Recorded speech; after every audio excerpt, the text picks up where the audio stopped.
Hello and welcome.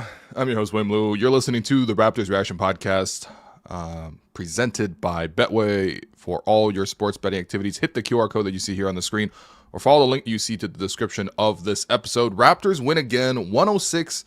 The Raptors have hit their first 5-game win streak since the year 2022. It was a game where it felt like it was inevitable that the Raptors are going to win. And I know that's crazy to say about a team that has now won 15 games on the season. But Washington was like unspeakably bad. Like it was incredible that like their first possession was a dribble handoff that was botched, and then they kicked the ball out of bounds like they were trying to clear the ball like it was Champions League tonight. Actually, Wizards wouldn't even be in Champions League. They'd be in like Conference League. They'd be in Conference League. This is the team that should be going to like Azerbaijan or something. Like it's not great, man. It's unbelievable. Like every time the Raptors play one of these teams, it's a great chance to learn about that team. And I think for Washington, obviously no one's gonna go out their way to watch Washington. Like this is a team that is in a year with lots of tanking, they're clearly the worst team in the NBA, and I suppose that is an achievement unto itself. But like to do the research on this game and to just look up a couple of Washington Wizards stats and to realize that the Washington Wizards are both 30th in offense and 30th in defense. You know how hard that is to do? Like it started sending me into like a research spiral. Like, let me see other teams historically that have been both 30th in offense and 30th in defense. And the only other team I really found was when the Charlotte Bobcats won 7 games. I guess I got to go back more than 20, 30 years here, but they're that level. And to see the Raptors come out, I mean, look, I think the difficult thing for the Raptors tonight was just showing up and playing with the same intensity that they've been playing with for the last 2 weeks here when they've been really rolling kind of out of nowhere. They presented the stat on the broadcast as well that prior to the Raptors now winning 7 of their last 8 games, 7 of their last 8 games, prior to that stretch, the Raptors were the 30th ranked defense in the league, which I guess, Washington has now since occupied. So I suppose, we should thank Washington for that. And since that stretch, when they've now won 7 of 8, the Raptors are the number 1 defense in the league. And you saw more of that intensity tonight. I mean, I know Washington's pretty terrible at all facets of basketball, but holding any team to 82 points really does speak to the effort and the focus and the intensity that the Raptors played with tonight on the defensive end. And it was beautiful. Like the Raptors came out, they were up 14-0 right away. Washington had to call the first timeout. They just turned the ball over all over the place, kicking the ball out of bounds. JV steady moving screens. Like, is it not enough that you've already separated RJ's shoulder in preseason? Do you need to set 4 more moving screens tonight? You know what I mean? Like, it was to the point where like even Davion Mitchell, who I think is gonna get, if not the first star, the second star for me tonight. Davion Mitchell, who is maybe like one of the least. He's so pass first, right? Like he's not very aggressive at all when you really think about sort of point guards in the league. He sees JV one-on-one and he goes into his bag, crosses over a couple times, step back behind the line and pulls up for 3 and knocks it down. When do you see Davion Mitchell that aggressive? He played an excellent game tonight, and he was, as always, for me, one of the tone setters for the Raptors defensively tonight. But yeah, I mean, it was just so easy for the Raptors to get dunks at the basket for Ochai Agbaji and corner threes for Ochai. He got into the starting lineup tonight. He got back into the starting lineup because Grady Dick was ruled out of this game due to illness. Quite frankly, Grady has been playing pretty badly over the last like week or so. So, I mean, if he's been under the weather, I think that kind of makes sense to some degree. In any case, Ochai was ready to step in, and he did a good job of just converting open chances like he has done all season. After the Wizards called timeout when they were down 9-0 to the Raptors at home, and whatever, at home is not even important because there's like, it looks like 5% capacity in there. It's crazy how few people are at these games. I suppose it is Washington versus Toronto. Like, you know what I mean? This isn't 2018 anymore. But still, Washington comes out of their timeout, and the first play they draw up is for Kyle Kuzma to go one-on-one in the post against Scottie, and Kuzma holds the ball, jab steps, then settles for a fadeaway. Scottie contests him really well, and it's a brick. And it's like, you needed a timeout to call that? You needed a timeout to fulfill Kyle Kuzma's fantasies of being Carmelo Anthony? Like, it really? Really? And also, like, that really kickstarted the first sequence in a long sequence of Kyle Kuzma versus Scottie Barnes shenanigans, which was kind of the B plot of this game. And the A plot was the game, and the Raptors dominated them, and they played great defense. And, there's not even much else to say other than they just played great defensively all night. I mean, the focus was there. The Raptors had a big lead. It was a question like, are they going to sort of stoop to Washington's level? They never did that. They just took their lead early and they just rode it out the whole way. They won every single quarter in this game. Washington, again, only had 82 points. When you look at Jordan Poole, who I think earlier this week actually had the audacity to say, I think I've played at an all-star level this season. Jordan Poole had 1 of 9 shooting from the field for 3 points tonight in 29 minutes with 3 turnovers. Washington's leading assist player in terms of who led that team with the most recorded assists was 3. Their leading assist player had 3 assists, and it was either Rashawn Holmes or Keyshawn George, who is a rookie, and Rashawn Holmes is their backup center. Like, it's crazy the type of basketball that they play. So defensively, they did a great job. Davion Mitchell, who I thought dominated this game, completely shut down Jordan Poole. Like, Jordan Poole, 1 of 9 from the field. Bilal Coulibaly, who, is sort of their other guy that, they even have a nickname for him, Bilalcatraz, for what he does defensively. I mean, he might have been imprisoned in his own cell because he went 1 of 6 from the field tonight.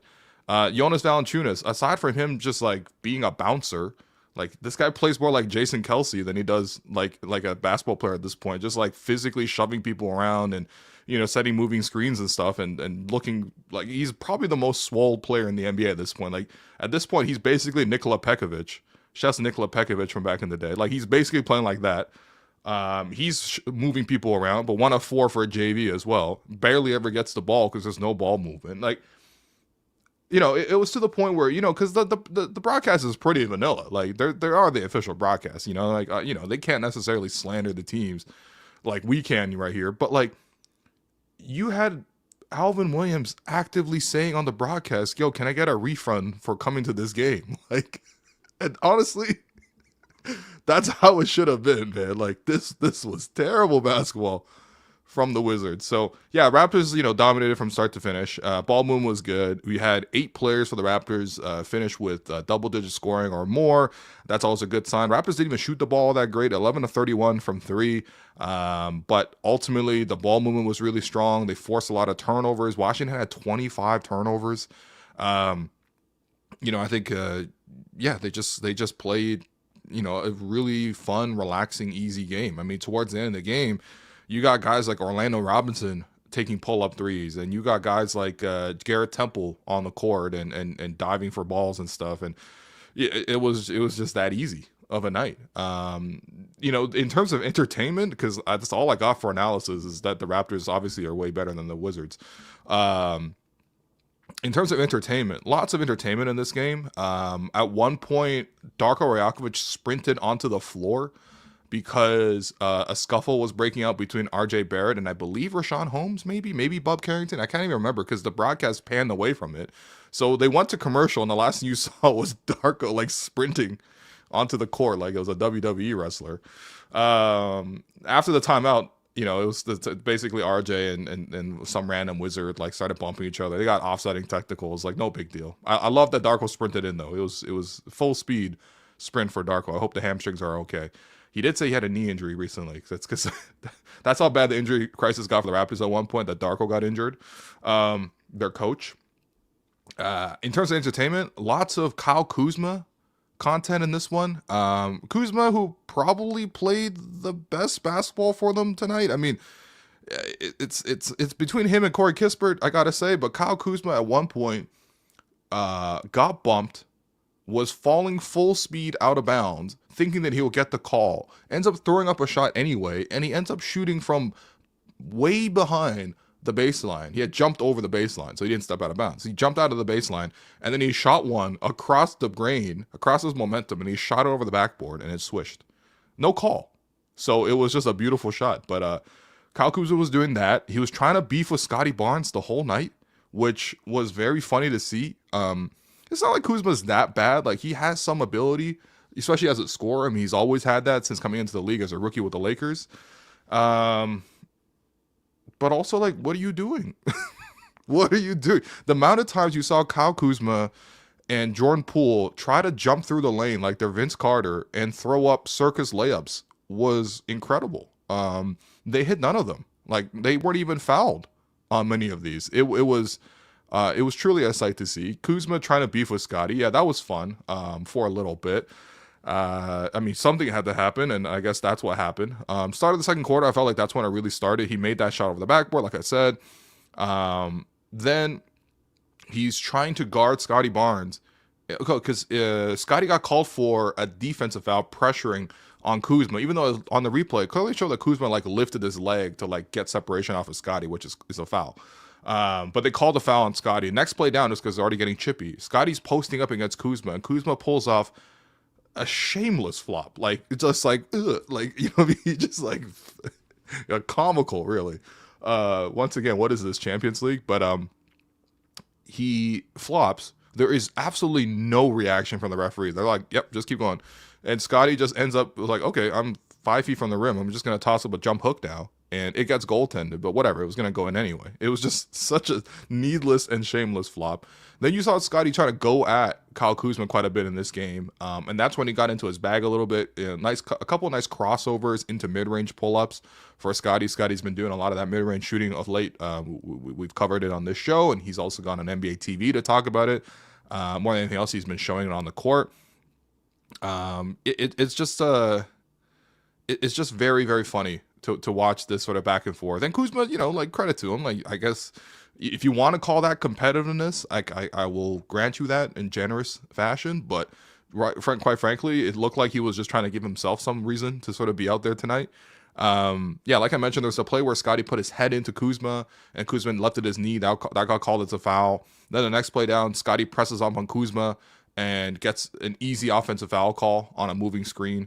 Then Scottie knocks down a turnaround jumper over Kyle Kuzma. So it was actually like a pretty fun set of plays there in the second quarter. Of course, the lead at this point is like 20 plus for the Raptors. Then the Wizards call another timeout. They come out of the timeout. The other thing too is we got to track like what is the Wizards like shooting percentage or points per play after they call timeouts, because I swear they are not listening to anything they're saying in the in the coaches like whiteboard or whatever. Because the play came out after, again, Scottie's gone on this little personal tear against Kuzma. And the play comes out, and there's just a play for, I believe, Jordan Poole to come set the screen to create maybe a switch or something, you know what I mean?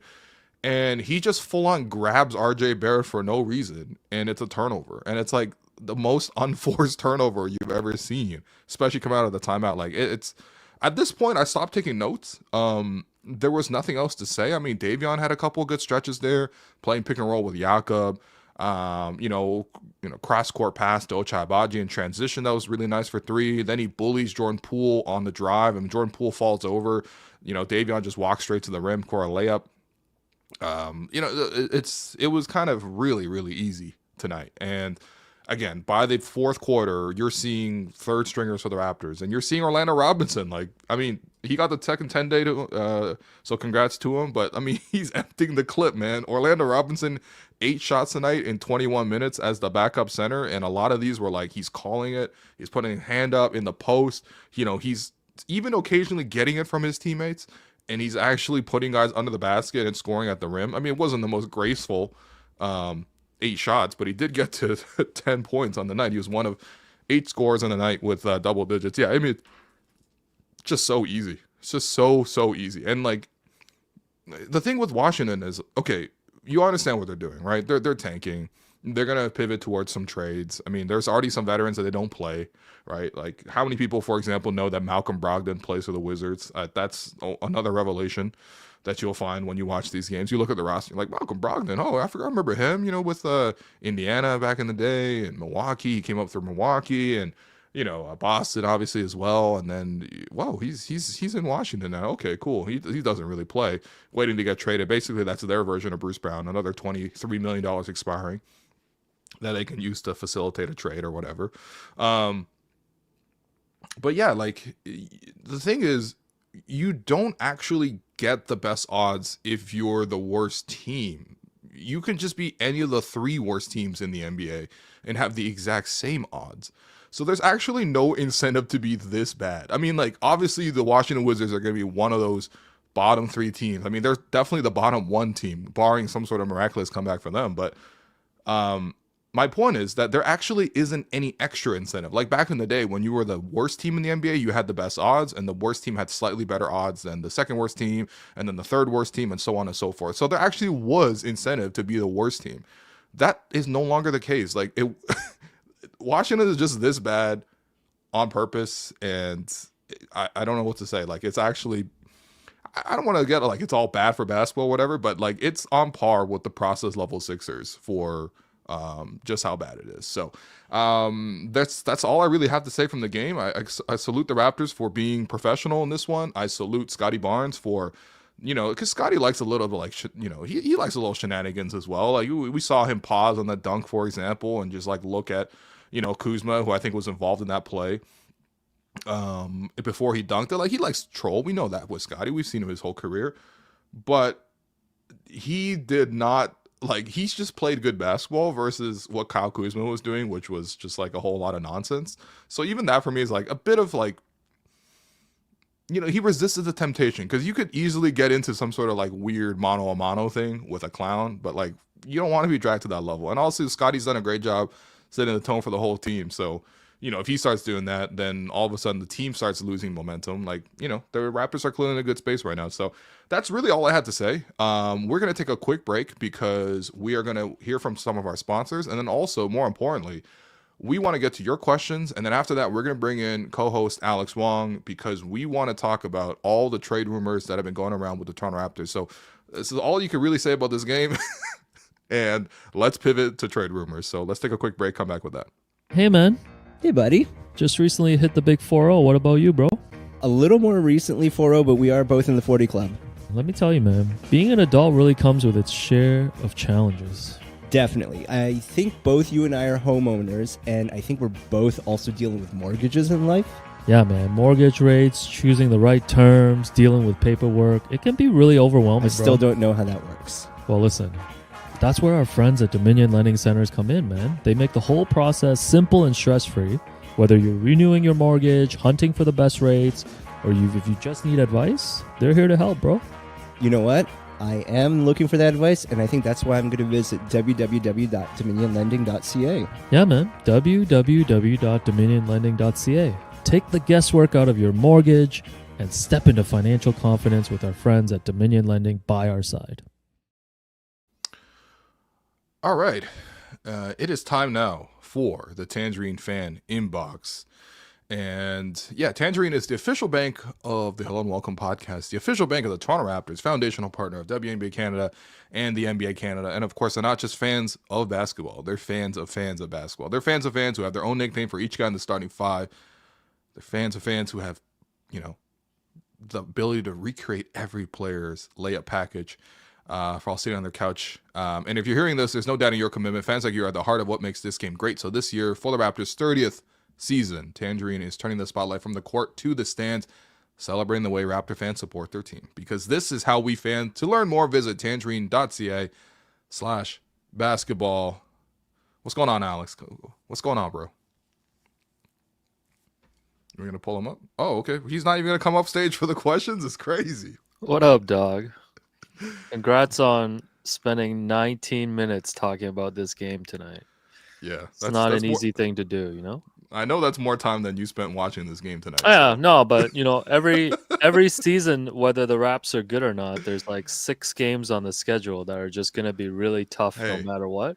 And I feel like the Wednesday versus the Wizards is not good for the ratings, win or lose. Yeah, I mean, this is this is the first time the Raptors have actually played Wizards this season, at least the regular season. They played them twice in preseason. So So more to come. Yeah, there's actually more to come on this. I've been matchup, watching. I've been watching basketball for a long time, and this is really the first time I've ever had to Google their coach because I did not know their coach's name.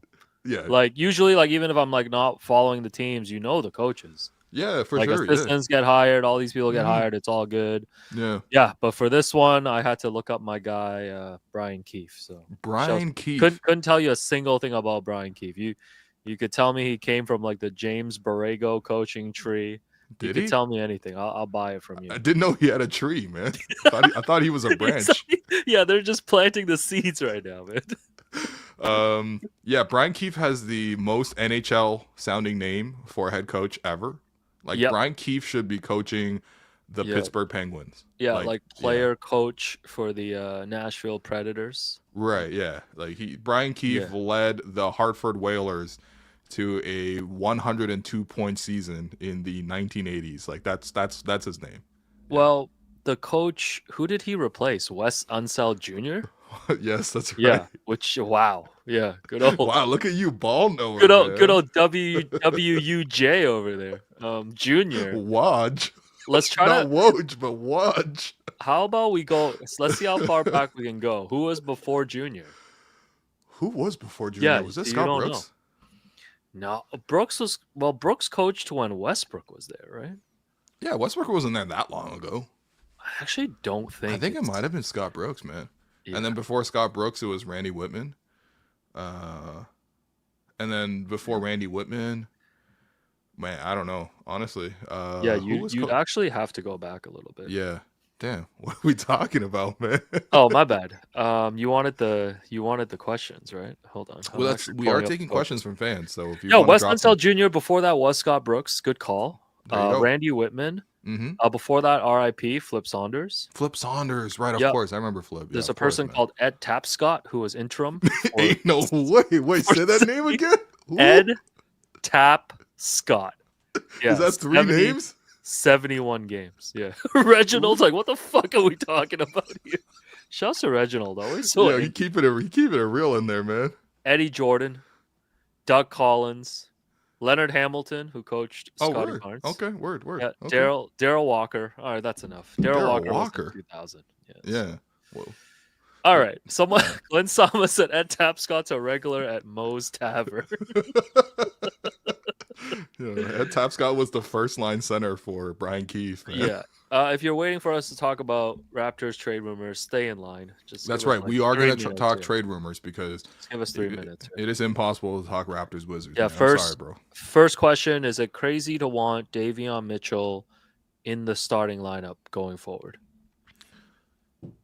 So here's the thing: the Raptors are actually now 10-11 with Davion Mitchell in the starting lineup, and the exclusive majority of that is because our IQ has been injured, and so they are very different players. The Raptors are obviously way more invested in IQ, who they traded for with the OG Anunoby trade, and then also re-signed to a 5-year contract worth over $32 million a year, versus Davion Mitchell, who they took back in exchange for Jalen McDaniels, who I was made aware by a friend of the program, Blake Murphy, that Jalen McDaniels is actually playing for the Washington Wizards G League team, the Capital City Go-Go.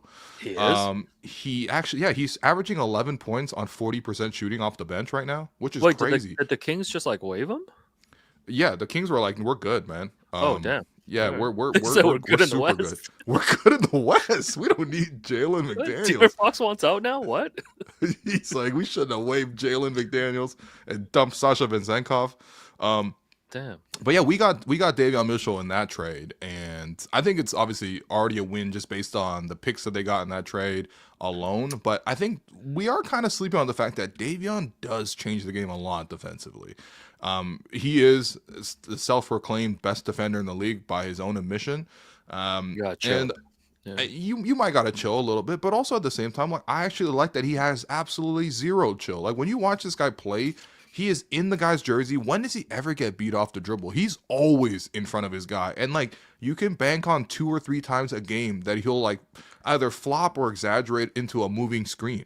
You know, he's got that Lou Dort quality when it comes to like navigating around a screen and being able to draw that foul. Like the numbers are pretty impressive. And again, like the Raptors were 30th in defense prior to the last 2 weeks, and now they're number 1 in defense in these last 2 weeks. And Davion has been starting for pretty much the entirety of that stretch. So yeah, 10-11 with Davion in the starting lineup. That's pretty good.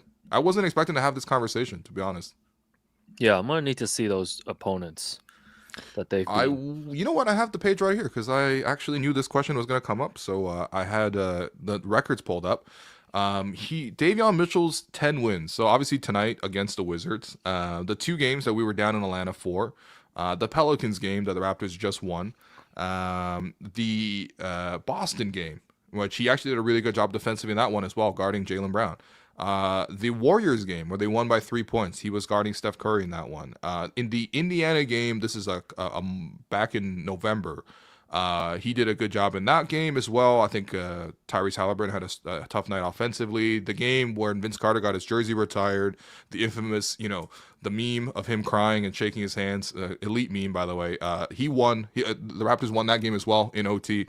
And then the Philadelphia game, which they also managed to win. That game was mad ugly, but still, that was their first win of the season. So, I mean, like a decent number of them, you know what I mean? Like, some of these aren't bad. Orlando, I missed Orlando in there as well. All right, remind me to never ask you a question again like that. I didn't know you were actually going to list them off. Yeah, well, Impressive. I'm trying to do something, man. Next up here, $10 from Nishay Seth. He said, F it, Masai voice. F it, man. Let's make the play-in. Play-in for what? Yo, AI sounds crazy these days. Yeah, why is Masai Chinese? I get tanking, but you will never out-tank these teams that are veterans at tanking, and also mentions that the Atlanta Hawks got the top pick last year, making the play-in. I don't really want to be in the play-in. The Raptors, I believe, are 4 games out right now, so they're within striking distance of being in the play-in. Yeah, I don't really want to go to the play-in either, quite frankly. I don't mind seeing good basketball. I think that's just given. But I think what Atlanta last year was in the play-in, they had like a 1% chance at the number 1 pick. Like It's very rare.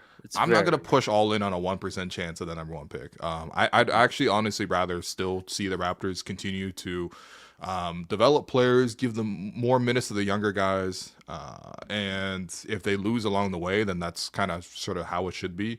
I'm still very much invested in seeing one of those top picks added to this team. I'm pretty sure the front office is as well. I can't tell you why, but I think we all kind of know that bro, before the Raptors even played 1 game, they were already out there at Rutgers watching.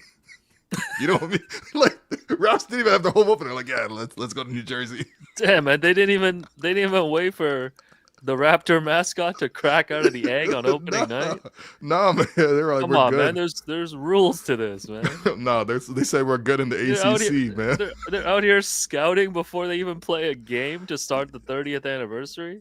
They're like, "This, we're turning the spotlight from the court to the NCAA." At least just send Dan Tolzman out there incognito or something, man.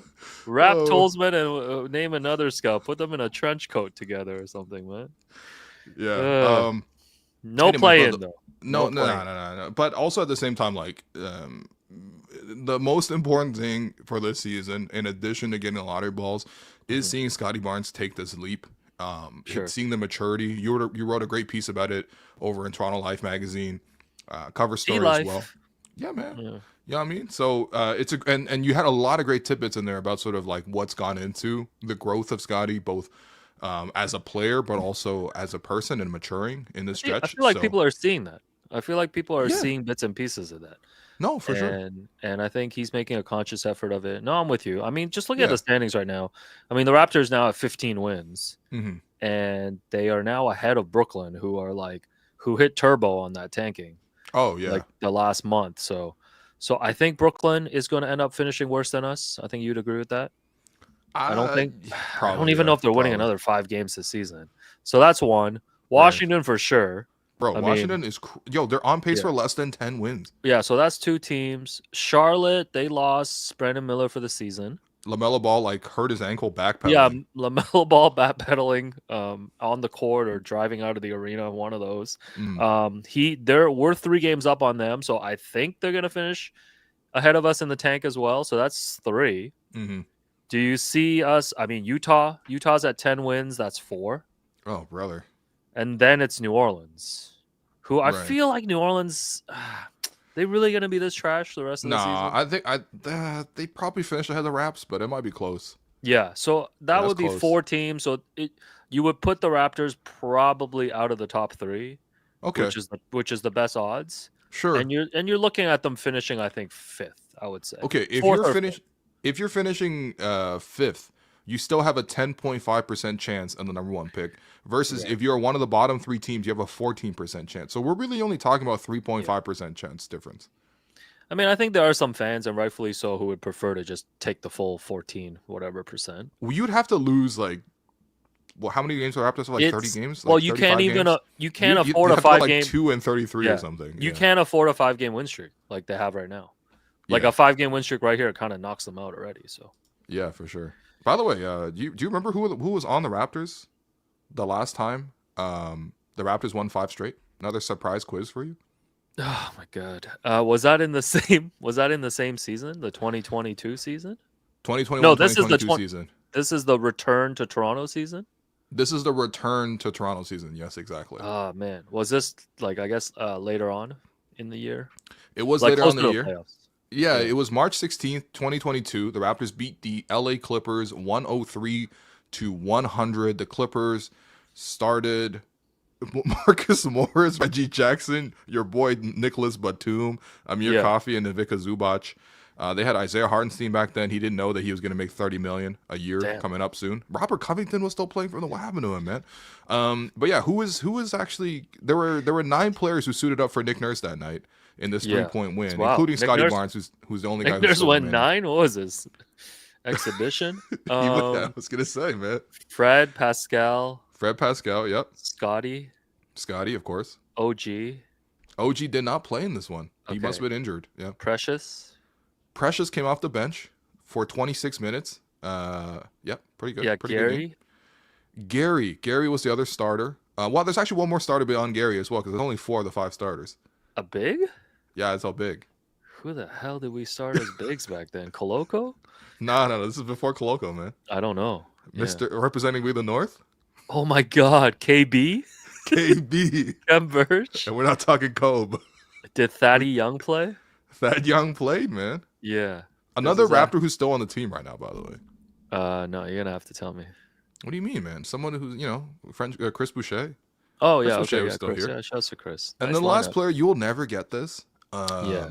But I will give you one try at it. The Raptors, we actually interviewed him on the Raptor show.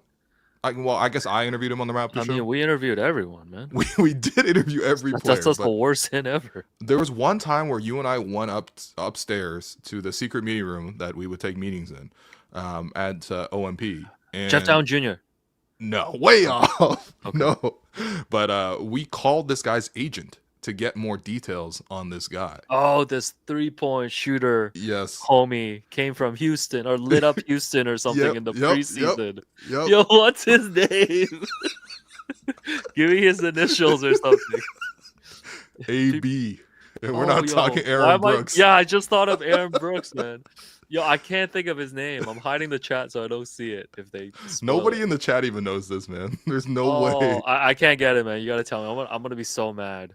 Armani Brooks. We're Armani Brooks, we're that's talking right. about the Designer. Armani exchange. Designer, man. I should have known. Designer. Yeah. Damn, man.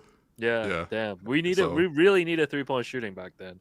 By the way, I think if Still we go do. back to if we win 6 in a row when the Raptors play the Bulls next, I think we'd actually have to go to the I guess earlier that same season, the Raptors won 7 in a row. 1, 2, 3, 4, 5, 6, 7, 8. 8 in a row. Okay. Yeah. Wow, okay. That season had an 8-game win streak. Word.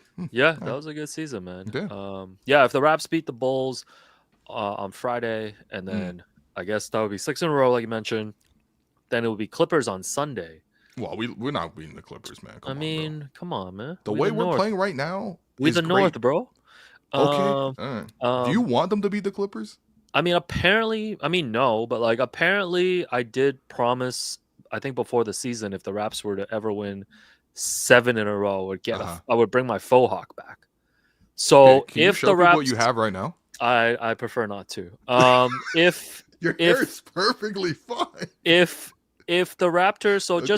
just for people in the chat and stuff, Yeah. W's in the chat. Yo, take your hat off, man. Even Samson showed people his dome. Well, I'm not Samson. Don't you guys go to Chinatown? That was a low blow. Yeah, every time you guys bring up Lord of the Rings, I'm like, yo, we already did pods on that. If it gets to that, the Sunday's game will be the faux hawk bowl. So I will honor those words. Wow. And I guess get a faux hawk and then just put my hat back on. Yeah. This wouldn't even be the first time you had a faux hawk. Yeah, I mean, this was during the finals run. I had a disgusting faux hawk. There's photos of. It's not disgusting. There's photos at Masai's pressers where you see me sitting out front with a giant faux next to Doug Smith. Talk about a faux pas. Yo, that's crazy, man. All right, that's enough. That's enough talk about that. Wait, is it? Because hold on, before we put this up, I think I have a picture of this faux hawk. Yeah, this aforementioned faux hawk. I might have hit it on IG. Yeah. If you're looking on IG, I might have hit it. Yeah, but we're not gonna hide it on this show though. Hold on, bro. Hold on, man. Yo, what are these? What are these blue frames, man? This guy was trying to match. This guy wearing a tie-dye Noah hoodie. You tie-dye me with matching frames. Also, what was I doing? Why do you look so small, man? No, what was I doing? Yo, I'm crying. Holy! Oh my goodness! Man. Someone said those frames are so millennial coded. I thought it said Millhouse coded. Yo, we were on camera like this, man. What am I wearing? I'm wearing Heat Tech.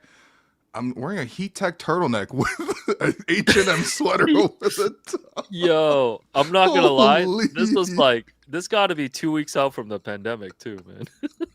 This is nuts. This is when they said, "Yo, shut the world down." Man. Where were we, man? We can't have these two Chinese guys doing a weekly show on YouTube, man. What is going on? You know what the craziest part is? This is the show that got us on Sportsnet in the first place. Oh my god! All right, let's. Well, anyway, yeah. So let's win 7 in a row so that we can get you this full lock again. Let's switch gears here. I'm crying. Okay, let me hide this, man. All right, find the right. All right. Where is it? Okay, here we go. All right, so we are going to cover some of the trade rumors that's been floating around. Trade deadline is next Thursday, and between now and then, I'm sure we're going to hear a lot of different things because the Raptors seem like they are going to be involved. They might be looking to be buyers. They're definitely looking to facilitate. So Will wanted to run through some of these news items with you, get your thoughts on it. The big one that I feel like everybody has been talking about, because this is a new one, is Mark Stein reported this week that the Raptors are interested in Brandon Ingram, and he said that Masai is motivated to return the Raptors to a competitive station in the NBA. He taking them to DuPont. Toronto he said that Toronto began their reset last year, obviously, and now Scottie is the centerpiece. And aside from being a facilitator, they do want to look for avenues to add. I will say that Jay Lou, who is obviously plugged in to the Raptors org, did follow up Stein's report and said that he checked in on this and people shouldn't overreact to the Raptors' interest in Brandon Ingram. The Raptors usually check in on all players that are available. So Raptors interested in Brandon Ingram. Yeah, this one certainly came out of left field when you really think about it. Brandon Ingram has had a lot of really great performances against the Raptors. There's a game last year where he hit like 10 threes. He was like shutting down New Orleans. Like it was great. So, it's not to say he's not a good player. Like he's certainly a good player. I think there's 2 versions of a potential Brandon Ingram trade. I think one version is that you're mostly buying into this with picks which, would probably mean you're sending up Bruce Brown and Chris Boucher. It's not that hard to match Brandon Ingram's salary based on the type of expirings that the Raptors have. You would have to attach some picks. Obviously, you're not giving up this year's pick. I don't necessarily think that that's a great idea, because of the fact that, if you put Brandon Ingram here in Toronto, of course he's a quality player. He's a really good player. But you have to re-sign him this offseason. Like, part of the reason he's not re-signed already is because he's already with Clutch Sports, and you're wondering, if he's going to command, a top tier salary. Like, he's already making the max right now. I don't think he's quite a max level player. He's kind of almost borderline like non-star for me. Like, he's like a really good player for sure, and most nights he can play like an all-star, but is he the type that consistently leads a franchise night in, night out? Probably not for me. The other version of this trade, which I've seen floated around just as theories online, would be like you flip RJ for him. For me, look, if I had to say who's a better player between Brandon Ingram and RJ Barrett, I would take Brandon Ingram. But also at the same time, I feel like you are already building something decent here with RJ and Scottie together. There's no guarantee that the grass is greener on the other side. If there was a guarantee, you would probably want to get a player better than Brandon Ingram, who is 27. And yeah, I mean, he's a better shooter than RJ, but he doesn't go to the rim as much. Because he has the 3-point aspect to his game that makes him slightly more efficient than RJ, but it's not like Ingram's like a 60% true shooting type of guy. I think that's the type of player you would probably want to ideally pair him with. This isn't exactly like when you move off of DeMar and get Kawhi in return. It just doesn't feel like that big of an upgrade to sort of take this big of a swing. Again, if you trade for Ingram, that means you are opting to extend him as well. And yeah, I mean, I can't imagine that contract comes in less than 35 million, maybe 40, right? And would I rather have Ingram as a 35 to 40 million dollar player versus RJ at like 25? I think I'd rather have RJ. Plus the fact that I just don't know if this is the right time to sort of commit to that. I mean, you only have so many chances to sort of fit the right pieces around Scottie. And that's not to say that I'm like locked down, committed to everybody that's here. I'm open to sort of upgrading on the other positions. We know that we know the front offices as well. But yeah, for me personally, just I probably wouldn't do this. And also it does feel like super out of left field. So that's probably a no for me. But would you do like an RJ for Ingram? Hell no. This is an easy no Okay. for me. I don't All right. think it makes sense at all for the Raptors to bring in Brandon Ingram for all the reasons that you mentioned, and the fact that you're gonna have to pay him and extend him if you were to trade assets to get him in. He's nowhere close to being like that one piece, that you want to swap and feel like now you've really elevated your team. Feel like you're just adding another question. And based on the timeline too, it's like, isn't this the same situation as like, oh, why you might have not extended like Pascal or OG because you wanted players on a particular timeline, right? Well, that's the funny part, because yeah. I think with OG, he was pretty set on going to New York. Like the Knicks were already kind Sure. of whispering in his ear Yeah. last season. And so, especially that trade getting done in December as well, I think it was pretty clear that he was going to go to New York, whether, it was by trade or by free agency, and the Raptors, needed to get something out of that, and they did. The Pascal situation is different. Pascal fully wanted to stay in Toronto and was fully willing to re-sign in Toronto. Now, of course, Pascal was, I think, 3 years older than Brandon Ingram. Pascal's 30, Ingram's 27. But yeah, like if you really wanted to sort of recreate and sort of lock down another star, like you could have just done that with Pascal. Now, arguably, Pascal and Scottie both like to operate in the mid-range, especially now you're seeing Scottie move more in the mid-range.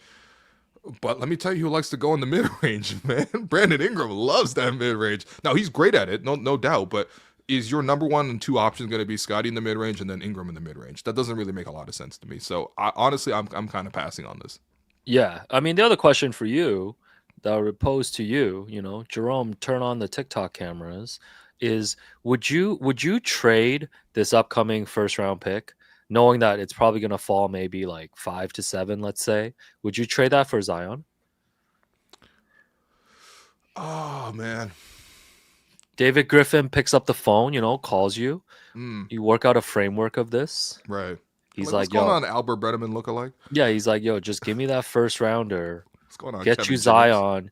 If you guys can fix Zion, Scottie's on his way too. Now you got 2 stars. Oh, man. I can't fleece him with RJ for Zion? Yo, if you did, David Griffin will be on NBA TV the next night with Dennis Scott. He'd be like, "Yo, what's up, Bones? What's up, I'm just Brent trying Barry?" to gauge what Zion's trade value is out here. Yeah, man. You know what I mean? Because like the trade value has Okay. clearly fallen. Guys, the trade has fallen, but also at the same time, 2 years like, ago, you would entertain this. the talent is just so high. Like even when we saw Zion against the Raptors, like earlier this week, like the talent is like crazy. I mean, I will have a long discussion about it. The thing is also, it depends on how much you feel that like a guy like Scottie is ready right now. Because to me, it seems like this season in particular, Scottie looks ready to win right now. Like he's fully like leading, taking the next step, and it's like, okay, you pair him with another first round pick, and of course everyone wants Cooper. Of course, like if you chose between Cooper and Zion, I'd definitely take Cooper. But it's like that's gonna take like 2-3 years at minimum to sort of get up to speed. And so you are kind of asking him to like wait a little bit, even though he's entering the prime of his career.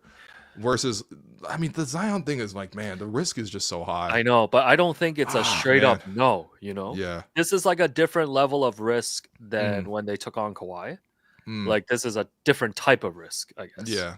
But I don't think it's a clear no. Like No, you'd I have mean, to think. I don't think the talent is Raptors. that good. I don't think the Raptors do it, but is that the value that the Pelicans can fetch out there? And is that what they want? Yeah. Well, I mean, I don't even know what the Pelicans want to do, man. I mean, like, look, that team's a mess. But anyways, the Ingram thing is interesting, but ultimately, I'm passing on that. You're passing on that. Okay, what else is out there for the Raps?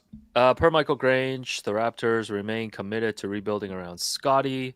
Grady Dick is seen as a long-term piece, and there's really no other untouchables out there. Is what he's talking about with the roster. So not a huge surprise. You know, I think the Raptors are always open to having conversations. You know, they love to waste other GMs' times this time of year. Hey. Yo, come on, man. Leave our boy Bobby alone, man. Come on. Hey, man. Bobby, happy Lunar New Year, buddy. Yo, happy Lunar New Year, my brother. Happy Year of the Snake, my friend. Yo, lots of snakes. Lots of snakes. Let's talk about snakes that, Bobby. in the grass, man. So, yeah, I think, I mean, does this make sense to you that the Raptors are operating with most of the roster available, obviously for the right price? Yeah, I mean, the Raptors are a 15-win team at the moment. We're 15 and 33, right? Hey, like, it was a 10-win team 8 days ago. It was a 10-win team. I feel like we doubled our wins in the last 2 weeks alone, which I don't think the front office really wanted to see, quite frankly. But yeah, I mean, I think that no team that has this type of record has that many untouchables. Now, I think maybe the argument there is like, what about IQ? If he's not untouchable, why did you re-sign him for 5 years? Sure. Obviously, he hasn't been able to sort of be on the court this year to sort of justify that. So that's not necessarily on him. And I feel bad that he's had like 4 different injuries now that has knocked him out for the year to date. Not that he's knocked out for the year. I think I even saw him play some warm-ups and stuff like that. So hopefully he's around the corner. But still, yeah, I mean, if you know what I mean? Like if I sign up for 5 years and I read the reports that I'm like, oh, I'm not untouchable. It's like, all right, well, I guess I still got my money then. RJ has played pretty good. Like this is the best RJ's played since coming to Toronto. Like he's been much better than Knicks versions of RJ. He's come home. He's represented the city well. He's been really proud to be from here. Even putting aside the narrative stuff, he's just played good basketball in general. He still leads the Raptors in scoring.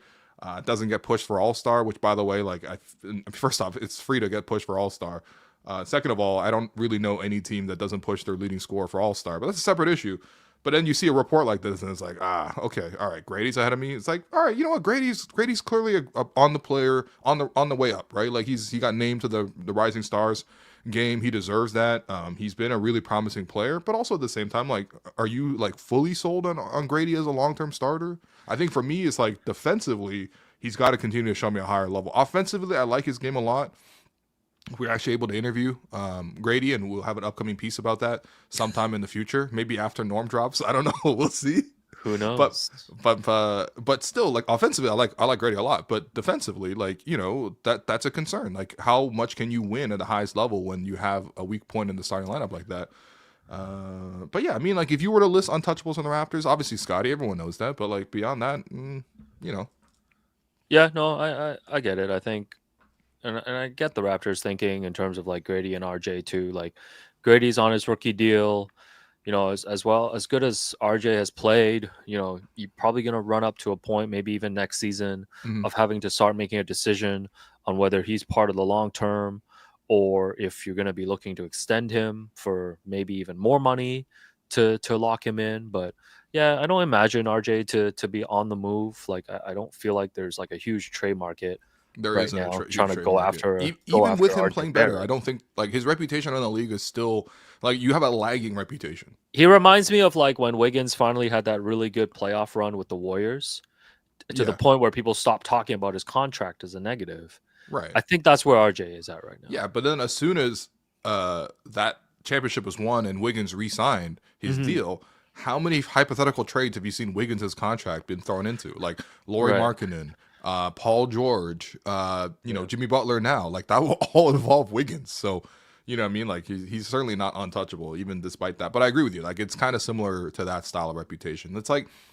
and it kind of sucks for RJ because like he's clearly he's outplayed his current contract. But No, at the I same agree. time, he will still be seen as like either negative value or neutral value. Yeah, and I think it's worth Right. I think it's worth giving a bit more time. Mhm. And you've talked about this all season, to see RJ quickly and Scottie together, Right. because like you simply just haven't seen it, and you would hope you want to see some of that so you can evaluate. Last piece, per Mike Scotto of Hoops Hype, reporting on the interest around the league on Chris Boucher, Bruce Brown, Kelly Olynyk.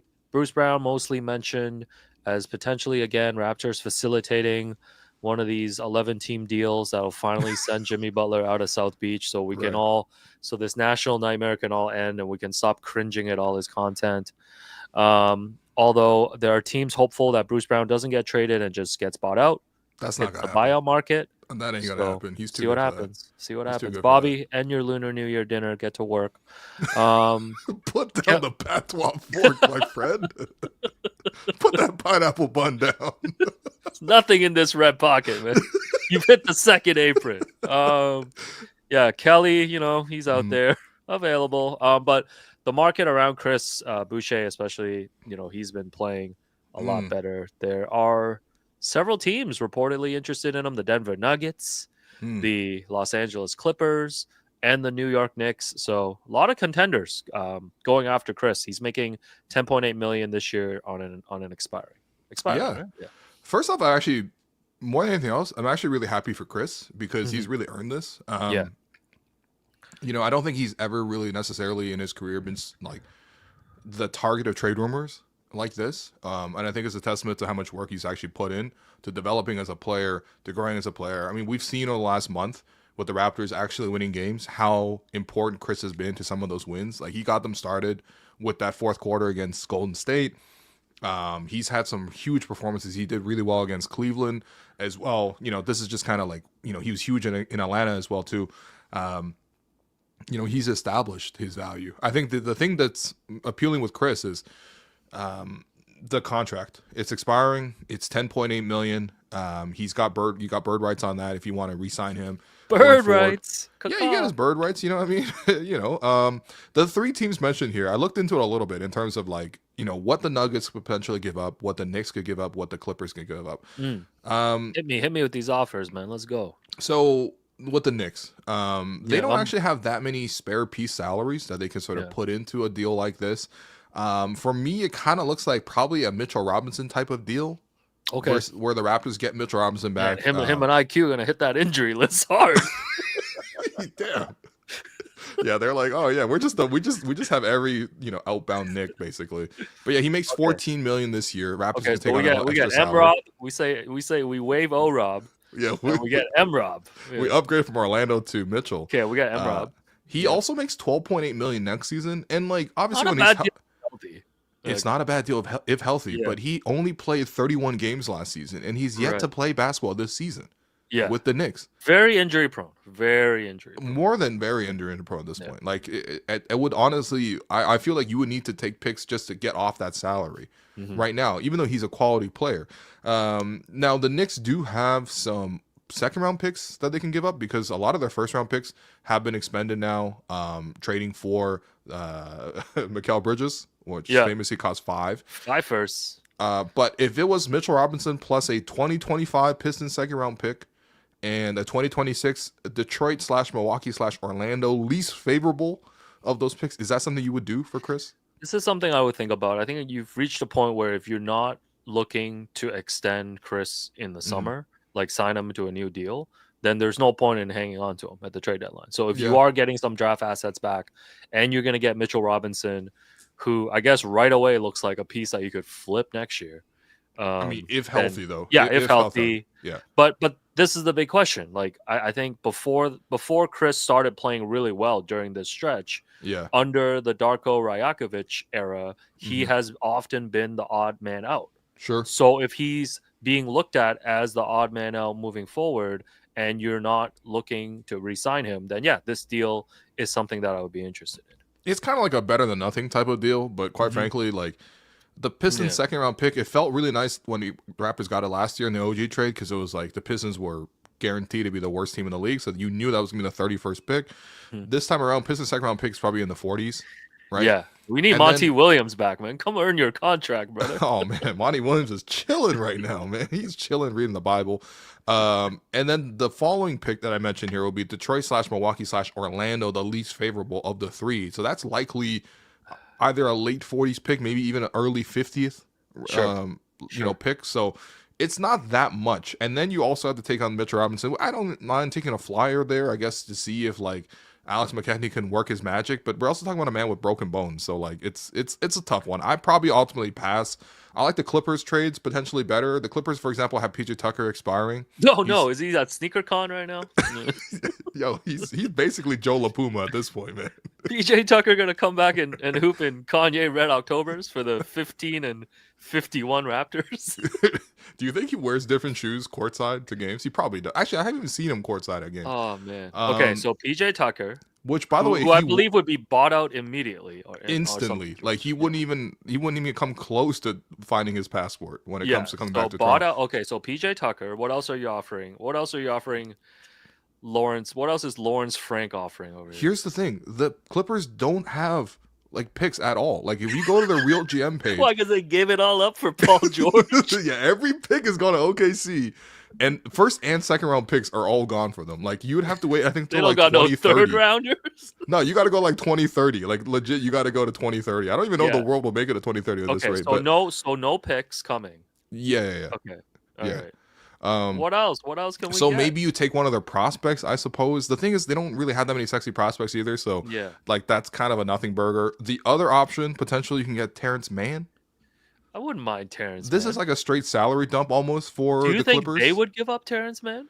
How many? Okay, here's the thing. So we've all seen Terrence Mann. He also had a really famous playoff game once against Rudy Gobert, 39 points. Yeah. And he's been with the Clippers for a long time. Famously, when the Raptors were, for example, shopping Fred around at the trade deadline like a couple of years ago, the Clippers were like, we're not even going to give you Terrence Mann. So that's also another point where I remember Terrence. If I had to ask you how many points is Terrence Mann averaging right now, what would you guess? Just give me like no wrong answers here, man. It's really tough because I'm staring right at the Google Doc. Yeah. Okay. So. Yeah. So just have to tell. We just have to tell them. We could ask the chat to leave their predictions, but he's averaging 6 points a game. Oh, okay. Okay. So he's not. That's like, not even. Yeah. Okay. Yeah. That's incredibly bad. Yeah. What happened? I just mean no. And also, happened? You've noted he's 28 years old already. He's 28 years old. He averages 6 points a game. He's a Cam Johnson prospect. That's not even that like low compared to his career average of 8 points a game. He's at 6.3. So it's like he's within JJ one Hickson. Standard deviation basically. Yeah, he's JJ Hickson. Yeah. He might be. He might be guard. Like he's a quality player when you watch him with the eye test. Like he does a lot of versatile things. This is the best offer you've given me though for Chris. So if you're offering Terrence Mann, I would take Terrence Mann. He makes 11.5 this year. Then he makes 15 million for the next 3 years after this. So he's actually on your books for quite a while. So you'd have to really like him, then bring him in and be like, he's going to be part of the rotation. You'd have to really he's like part him. of our player. He's part of this team going forward. Yeah. You know what? I changed my mind. Give me Mitchell Robinson and those damn third round picks. He's like, I'd rather a man with broken bones than this. Yeah. Yeah, I don't know, man. Okay, so not great offers though here, but like not sexy. Keep in mind, I mean, this is not to like undermine like Boucher's value. Like this is a bench player heading in with an expiring contract here. We're just talking about the assets that these teams Yeah. have. Maybe it's a 3-way deal. Maybe another team really likes Yeah. Terrence Mann, and then we get rerouted some picks or whatever. I just don't need know. to be on great terms with Chris. No, I agree. This is nothing against Chris, honestly. Yeah. And then lastly, the Nuggets were mentioned here. The Yeah. Nuggets one, I've seen this one float around as a proposal. Zeke Naji and Davion Holmes. Oh, this is what they call the new poo-poo platter. I've seen this one. I've You've seen seen this this one one. floater around seen everywhere, this one. man. Yeah. Zeke Naji, for people who aren't familiar, is 24 years old right now. He's an energy big. He's been in the league 4 years already. Yeah. Hasn't really done that much. However, the Nuggets did choose to extend him, and Okay. so he has 3 years left on his deal at $8 million per. I think after this season. You'd have to really like him as a prospect. I know he's not crazy expensive coming back, No, but you'd have to like, feel like you could develop him into something. Yeah, and like I don't really know what he is. Like he's like a undersized for center. Not really a 3-point shooting threat, quite frankly. Shoots like 1 a game. Just I guess like if you really like him, you can get him right now. Like he's certainly gettable. Yeah. I think the other aspect too is that you could like you probably have to throw another pick attached to this. Like Davion Holmes basically would be that type of player where he's out for the season with an Achilles tear. But he was. I looked into him a little bit during the time of the draft. Like he's promising. Like maybe like an Amir Johnson level player if he like everything turns out perfectly. Sure. But he did tore his Achilles before the season, so he hasn't even played yet. But he's a 22nd overall pick from last year's draft. Yeah, I don't know. I feel like you're just bringing back. I guess you're bringing back some prospects here that you hope can develop and grow. Sure. Next couple of years into the rotation. I mean, I wouldn't be against it. I think end of the day, if you're not bringing Chris back, like whatever you can get back, just get a look at these people, at these prospects. Like you're not really committing a lot of money in these scenarios. Yeah. Like it's not a terrible thing, but yeah. Or maybe just look at re-signing Chris and having him be a good vet on this team. I don't know. I mean, is that a terrible option? No, I don't think that's a terrible option at all. Like, I think, again, if there's a really undeniable deal out there, and again, like, maybe I'm sure the Raptors front office can pull something better than the 3 fake trades that I've put together here. But if you actually go through and, like, you can play around with the trade machine yourself and you can look at the real GM picks that they have available and you look at the Raptors salary sheet as well, like, it's not going to be that much higher than some of the proposals here. And they only have certain players that they can even fit around these type of trades. So, like this is the part where with trade season that is just like it's like really sexy to think about, but then when you really try to like put together like, okay, what are the pieces that would need to go in, what's relatively fair value, it becomes kind of underwhelming quite quickly. You know what I mean? Like, so I think honestly out of all these deals I probably like the Nuggets one the best. At least you're getting 2 young players, but if it's between this and maybe just keep Chris for a couple more years, I'd really honestly I think Chris has also earned that respect where it's like you should at least go to him and ask him like, what are you saying? What do you want to do? I don't know if the Raptors front office is gonna afford him that type of respect. They'd be moving if we already backstab DeMar, I don't think we'll give that to Chris. Moving like it's Godfather 2 out here sometimes, man. Fair enough. All right, that wraps up our Raptors trade rumors. Oh, what's going on, Ron? Hey, what's going on, Jerome? What's up, guys? Are we all wearing red for Lunar New Year, man? That is why I'm wearing it. Happy Lunar New Year, guys. That's right, baby. It's Chinese New Year now. No, just because it's floated around a couple of times in the chat while you're talking about it. De'Aaron Fox and IQ. Is there something there that you'd want to seek out? Well, I think they're going to get more than IQ when they ultimately trade him. The thing with De'Aaron Fox is, I mean, I'm sure people know Rich Paul of Clutch Sports pulling I'm going to get my client on the trade market a week before the trade deadline, which I do respect. Applying the pressure. He's put. I guess De'Aaron Fox has unofficially requested a trade specifically to San Antonio. Is the destination that he wants to go to. He's got a year left in his contract next season, but Kings didn't offer him an extension last summer. Yeah, what can they get from the Spurs? I guess there's a lot of draft picks that could go. Yeah, there's a lot. I mean, it depends on what the Kings want to do. Like package of young players too, like even like Keldon Johnson. Yeah, some of these other players that they can throw in. Sure, throw in a Devin Vassell, like, you know what I mean? Like, if you really want to go in that direction, you can. The thing is, like, it's a question of what the Kings actually want to do. Because the Kings, since firing Mike Brown, have actually done decently. Sure. They have a winning record since then. They've got themselves over 500. Like, it's not a bad situation, but at the same time, it seems like Fox is clearly looking ahead to sort of what he wants to do long term. Mhm. The thing is, the rest of the roster is kind of like built to do stuff now. And if you're going to tear it all down now, it's like, I don't know, man. Like, what are you doing with Sabonis? What are you doing with Malik Monk? What are you doing with DeMar DeRozan? Like, Kevin Herter. These guys could all help other teams. If you Not actually Kevin Herter. No, I mean, what are you going to do with Brian Windhorst's son, man? You're about They to enter look the similar Joe in the face. Harris All Stars in a few years, man. He really is a Joe He Harris doesn't all-star. Step it up. Well, he Oh. did beat the Sixers that He one did time. beat the Sixers, With the so Hawks, he's yeah. clear on that. Well, I think it's interesting from the Spurs perspective too. Of is De'Aaron Fox the guy that you want to put some assets in to pair with Wemby, or do you wait a little bit? Because He's the pretty good. assets that you have are there, Yeah. right? Yeah. I don't know if they're gonna make the play in, but they have some draft capital. They have Atlanta's draft picks They from do. the DeJounte Murray trade. Right. So they can still make moves if another star becomes available, Mhm. like this summer or next season. Do you want to throw, how like the Knicks threw their chips in for Cat and for Mikal Bridges this summer? Yeah. Do the Spurs want to throw some of their chips in right now for De'Aaron Fox? Because once you get Fox, then I feel like you got to make a next move now. Yeah, Right? but my question to you is, do you think Fox is underrated? Because I really like Fox, man. I like Fox too, but Yeah, nice. I mean, with Wemby, you can kind of throw the age thing out the window, but like Sure. Fox is like what, 27, 28? He's 27. Yeah. Yeah, he's 27. Like, do you want to see if you can just get your chips in and get like someone younger, but that might cost you more? Like, how do you actually want to build this team out after you get Fox? Well, we know that the one thing is the Spurs want to pair Wemby with a point guard of the future. Like, as Yeah. fun as it is to see Chris Paul like still manufacture wins at this age, like we know that that's not a long-term solution, right? So we know that there were conversations around Trae Young, for example. Right. Like, would you rather have Trae Young or De'Aaron Fox? I'd probably go with De'Aaron Fox. Yeah, me too. Yeah. Because like De'Aaron Yeah. plays more defense. Yeah. Not a shutdown guy, but also at the same time like can be quite disruptive. Offensively, he's really nice. The only reason he's a one-time All-Star for me is because of the fact that the West is really competitive, but also at the same time like we've seen him had some really good seasons. He's averaging 25 a game this year. Yeah.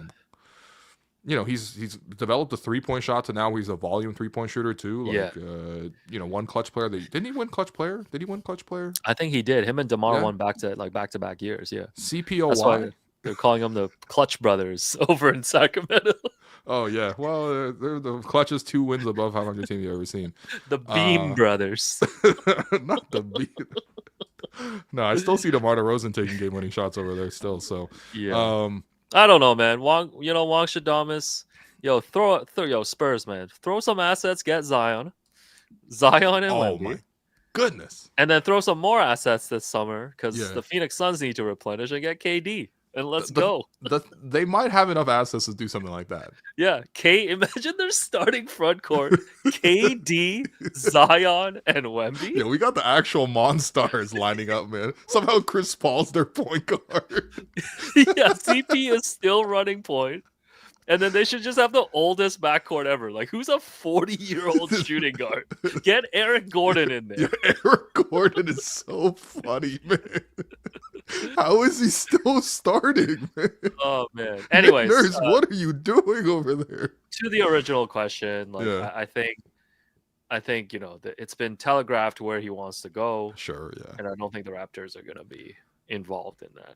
So, No, I mean, if this was a trade opportunity of IQ versus De'Aaron Fox, like, yeah, I would. no, of entertain it. course. Like, De'Aaron Fox is a much better player than 100%. IQ, but like Yeah. at the same time, I just don't. I think again, like the Kings will get a better return than IQ. But I also feel bad for IQ because again, like the guy's got to get on the court. He's got to reestablish his value, and like even also like the fact that his reputation has dropped this much, like it's not entirely fair. Like he's literally not been able to play to showcase what he is. Well, this is what happens when a player is injured for a while and he's Mhm. a prominent player with a contract. Like, he'll Yeah. get thrown into trade talks, or Sure. people will want to. Why do you think So- Zion's available? Zion should never be available. He's too good. But Yeah, well, that's Zion screwed Zion on that one. Zion screwed Zion. I agree with you. Yeah. Yeah. Well, All and right. also other people have definitely screwed Zion if you've seen the reports. Oh, brother. All right, let's take this last break and then we will wrap up the show. Let's do it. It's been fun talking trades, but let's get back to Raptors Wizards, hand out some awards. It's the 30th anniversary, and our friends at Axe are joining the celebration with a limited edition collection that's as original as the Toronto Raptors themselves. The collection includes 3 essentials to keeping you fresh. The body spray features 48-hour high-definition scent, blending sea mist and grapefruit to keep you unstoppable throughout the day. The deodorant stick is perfect for staying confident, with a scent that keeps you smelling irresistible while showing your Raptors pride. And the body wash delivers a luxurious lather that leaves you feeling clean and smelling astonishing after every shower. For over 40 years, Axe has drawn on body spray research and the expertise of the world's leading perfumers to craft quality fragrances and help people feel confident in their own skin. Find the Axe Toronto Raptors 30th Anniversary Limited Edition collection at all major retailers, Walmart, Shoppers Drug Mart, and Real Canadian Superstore. But act fast because it's only available for a limited time. Celebrate the milestone with Axe and the Toronto Raptors. Channel the freshness, energy, and unstoppable spirit of our local champions, because smelling great is always a slam dunk. Okay, it is time now for the Axe's freshest play of the game. And speaking of smelling great is always a slam dunk, this play comes in the third quarter. Raptors get the ball to Jakob at the top of the three-point line. And you're wondering, why does Jakob have the ball at the three-point line? And then you start seeing Jakob put the ball down and start dribbling. And you're like, wait, hold on. Because Scottie's also come to set a screen. But for Jakob, very rarely do you see a center running a pick and roll with, I guess Scottie in this case is a 4. But the center is running the pick and roll. Scottie comes to set the screen. And then Scottie slips that screen, gets a step on his man, Kyle Kuzma, who's very confused. And Jakob throws a perfect lob to Scottie at the rim, and Scottie dunks all over Kyle Kuzma. That's how bad the Wizards are. We're running Jakob Poeltl pick and rolls when he's the ball handler. And credit to Jakob, he's been throwing some great lobs of late, feeding guys like RJ and Scottie for dunks. So that's your Axe's freshest play of the game. There you go. Cool, bro. Yeah, really liked it, man. Yeah, that was awesome. Yeah, that was an awesome play. You have to imagine that play because you didn't watch this game. Yeah, that was an awesome play, man. Yeah. Speaking of this game, Raptors, 3 stars from tonight's performance, and then we'll wrap it out here. Lots of Raptors played well in this one. Again, 8 players finished in double digits, but Scottie Barnes once again leads the team. 24 points, 4 rebounds, 4 assists, a steal, a block. Plus 24 in this one, 10 of 19 from the field. I love seeing him get the jumper going. Certainly worked on a lot of one dribble mid-range pull-ups. And you saw him execute a lot of those in this game. Quite frankly, I felt like he could have been even more efficient than he did tonight, but still, he did a really good job and led all players in the game in scoring. Your second star, that's going to go to Davion Mitchell. I thought he just dominated this game. 10 points, 9 assists, 4 rebounds, a perfect 4 of 4 from the field, 2 of 2 from the three-point line as well.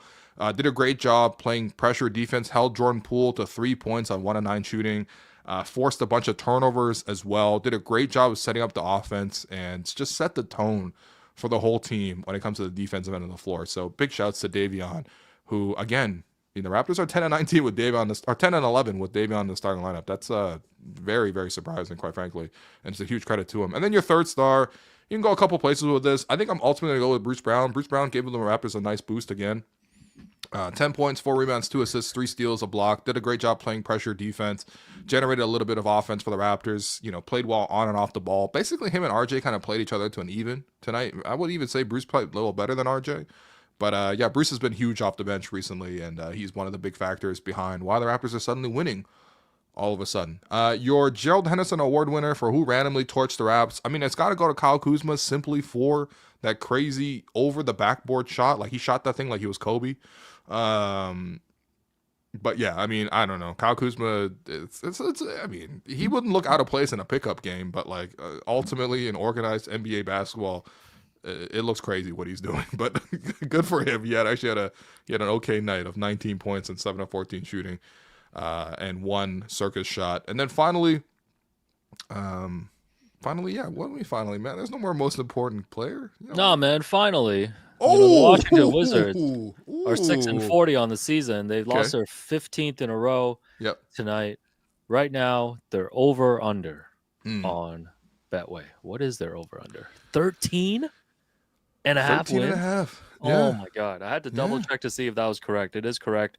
I guess 13 and a half wins is asking a lot of this team right now. Sure. Do you see the Washington Wizards getting 8 more wins to get to 14 wins this season? The Washington Wizards are 6-40 at the moment. Yeah. 6-40. Like Yeah. that's So they would have to get 8 wins in their final 36 games. they're winning at a 13% clip. It's literally already a bottom 10 rate in NBA history. Like if you prorate their current win percentage over the course of regular season, they're at 10.7 wins for the season. It's this team, they have lost 15 in a row here. They are a little banged up. Like, they are missing a couple pieces, but they also will certainly try to facilitate and move some of their vets. Like JV, for example, is certainly going to be a guy that's moved mid-season. Malcolm Brogdon, et cetera, et cetera.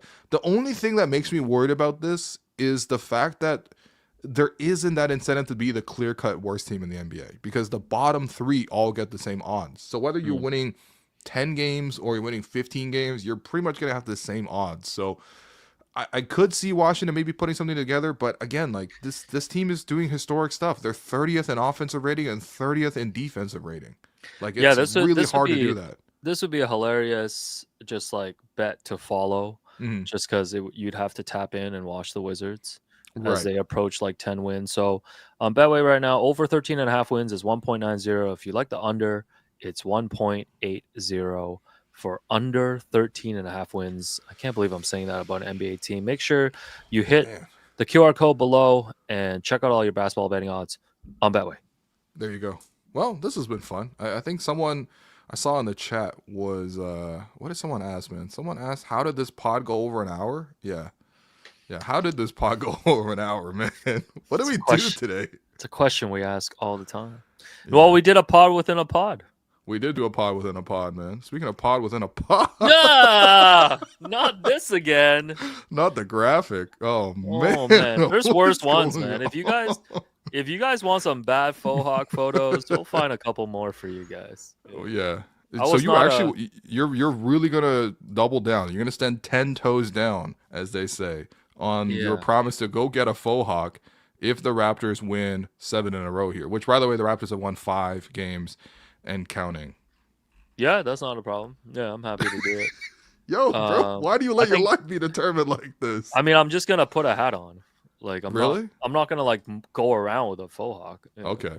Actually, you know what? Like, you know what? The faux hawk's kind of fire, man. Let the 7-game win streak happen, and then we can negotiate some stuff. They would need a really tough win against the Clips, but again, I think I speak for everyone involved by saying that like we would want to see this. Well, we need this, yo. There's actually a style. There's actually a backstory behind this photo, but we'll tell it another time. Yeah. We will have to tell this. There's a backstory of this photo. Yeah. Again, here's the thing. Whether the Raptors are good, like, this is why Alex wears hats. No, his hair is great, man. Here's the thing. His hair is great. Yo, I hate my hair. This is the thing with the Hello and Welcome podcast. Like, whether the Raps are good or bad, we're gonna make it as entertaining as possible. Right? I haven't heard Sai's name in a long time. Oh no!